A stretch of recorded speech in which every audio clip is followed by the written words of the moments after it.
દિલ્હીમાં કિસાન આંદોલન 2.0નો ત્રીજો દિવસ આજે ખેડૂત આગેવાનો અને કેન્દ્રના ડેલિગેશનની બેઠક પૂર્ણ ન થાય ત્યાં સુધી ખેડૂતો કૂચ નહીં કરે. રાજ્યસભાના ભાજપના ચારેય ઉમેદવાર આજે નોંધાવશે ઉમેદવારી. કોંગ્રેસે કોઈ ઉમેદવારી ન નોંધાવતા ચારેય ઉમેદવારની જીત નિશ્ચિત.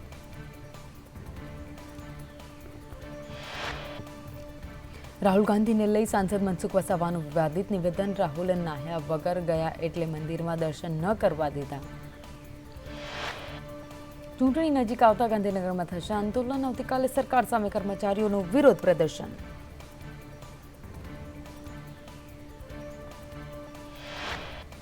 આજે રાજ્યનું મંત્રીમંડળમાં અંબાના દર્શન કરવા જવાનું છે. મંત્રીમંડળ આખું પહોંચશે. દર્શનાર્થે તમામ ધારાસભ્યો પણ અંબાજીના દર્શન કરશે.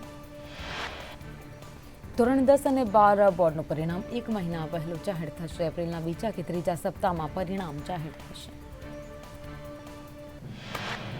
ડભોઈના સરિતા ઓવરબ્રિજમાં ભ્રષ્ટાચારનું ગાબડું. સરિતા ઓવરબ્રિજમાં 2 સ્પામ વચ્ચે મોટું ગાબડું પડ્યું. અબુધાબીની સફળ મુલાકાત બાદ પ્રધાનમંત્રી મોદી કતાર પહોંચ્યા. કતારના દોહામાં ભારતીય સમુદાયના લોકોએ તેમનું સ્વાગત કર્યું.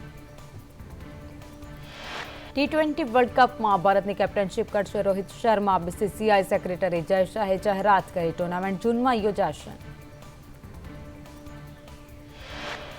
રાજકોટમાં ભારત ઇંગ્લેન્ડ વચ્ચે આજથી ત્રીજી ટેસ્ટ મેચ. તો ભારતીય ટીમ અને ઇંગ્લેન્ડ વચ્ચે 5મી ટેસ્ટ શ્રેણી. તો કોહલી અંગત કારણસર ટેસ્ટ શ્રેણીમાંથી બહાર.